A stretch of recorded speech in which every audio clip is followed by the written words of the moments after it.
পাগল হয়ে গেছে কেমন করে নমস্কার দিবেন যে দেখছেন বলো নমস্কার দাও নমস্কার নমস্কার নমস্কার নমস্কার এই খাইবই তো বুলুর খিদে নাকছে বুলু খাইব না কত গুণে আর বেবি আছে জানো রাত্রে গো সকালে গো চিতই পিঠা এটাই মজা গরম গরম খাওয়া তাছাড়া তার কিছু না ভালো হয় না কিছু তাই ভালো লাগে না মা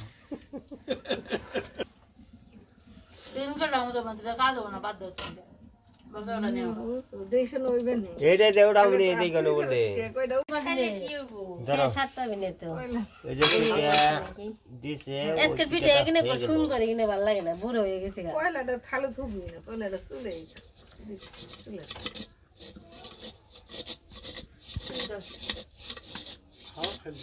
ভালো লাগবো ভালো তোমার ই চেঞ্জ করে